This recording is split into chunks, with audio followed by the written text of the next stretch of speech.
Case के अंदर हम एक दूसरे से शादी करेंगे, वादे वगैरह हो जाते हैं, एंड में फैमिलीज के प्रेशर्स होते हैं कि आपको नहीं करना है, आपको जहाँ पे अरेंज किया वहाँ करना है। तो उसके अंदर एक हमारे पास एक लेडी ऐसी आई थी जो करीब 1-1.5 साल से लिव इन रिलेशनशिप में थी, as in not a very legally wedded wife, लेकिन relationship in the nature of marriage हम जिसे कह सकते हैं वो थी। तो उसके अंदर डोंट क्रांति प्रीवियस प्लीज।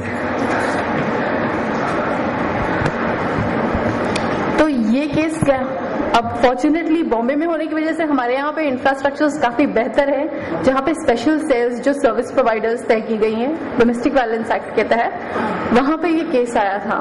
और जब उन्होंने कहा कि ये स्पेशल सेल, इनको लीगल रिप्रेजेंटेशन की जरूरत है, तब इन्होंने हमारे HRL ऑफिस में से रेफर किया। अब हमने क्या कोशिश की है, वो हम देखते हैं कि काफी एविडेंस का उनके पास रेलेवेंट डॉक्यूमेंट्स नहीं होते हैं, रेलेवेंट पेपर्स नहीं होते जब हम कोर्ट में जाएं या कहें कि भाई ये हादसा हुआ है, क्योंकि वो औरत कभी सोचती नहीं है कि उसकी जिंदगी में इस तरह के कभी कोई हादसे होंगे। तो जो रेलेवेंट पेपर्स अक्सर वो लोगों के पास नहीं होते। तो हमने इसमें अब हमारी तरफ से क्या कोशिश की है, डोमेस्टिक वायलेंस एक्ट के तहत हमने प्रोटेक्शन, मॉनेटरी रिलीफ और कॉम्पनसेशन ऑर्डर्स लिए हैं। इसमें हमें इंटरिम मेंटेनेंस भी ग्रांट हुआ है। अब इसमें the point to be appreciated in this interim order is like the magistrate has accepted that there is a relationship in the nature of marriage, though not a husband and wife. एक relationship को मानते हुए उसमें जो respondent है उसको liable कहा गया है कि भाई ये इतनी बुरी हालत में रह रही है तो उसको तुझे मेंटेन करना पड़ेगा क्योंकि तूने इससे रिश्ता कायम किया है।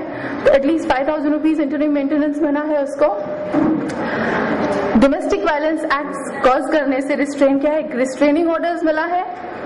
और यहाँ पे एक बहुत अच्छा पॉइंट हमें मिला है कि यहाँ पे स्पेसिफिकली वो केस के लिए या वो केस को ऑब्जर्व करने के लिए एक specific orders for appointing of a protection orders protection officer का मिला है। और कंसर्न पुलिस स्टेशन को ये भी नोटिस दी गई है कि आप ये केस फॉलो करेंगे, इन केस अगर वो वुमेन आपके पास कोई दिक्कत लेके आती है आप उसको अपना असिस्टेंस देंगे।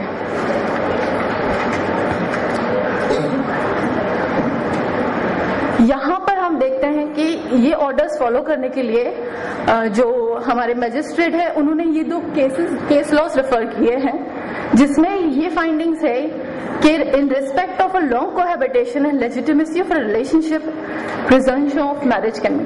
अब अगर हम इस हालात में नहीं है कि एक मैरिज प्रूव कर सके, तो जैसे हम और आप अक्सर फेस करते हैं ये दिक्कत कि अगर एक लॉन्ग कोहैबिटेशन है, पास पड़ोस ने देखा है साथ में रहते हुए, एक रिलेशन है, चाइल्ड का बर्थ सर्टिफिकेट है, तो that can be presumed to be as a valid marriage. तो ये मुद्दों पे हमको ये ऑर्डर्स, इंटरिम ऑर्डर्स मिले हैं। ये नेक्स्ट एक रेलेवेंट केस जो मैं आपके साथ शेयर, साइटेशंस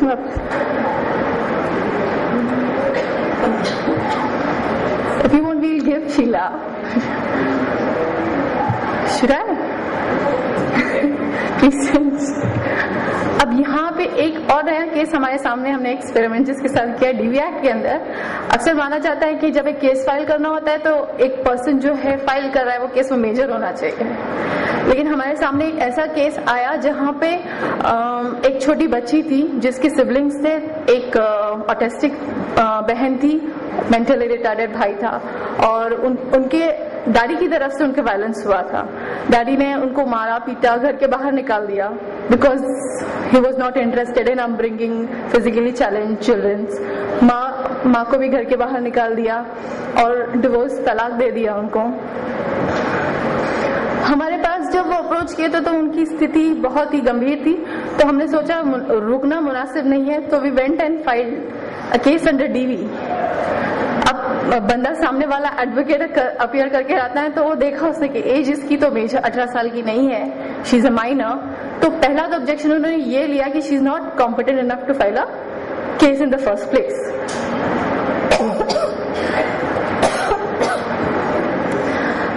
आर्ग्यूमेंट हुई इस पर, स्पेसिफिक ऑर्डर्स हुए हैं कि उनका ऑब्जेक्शन था, it does not mean that a child under as of 18 years of age is prevented to make any allegations of domestic violence act wherein the child is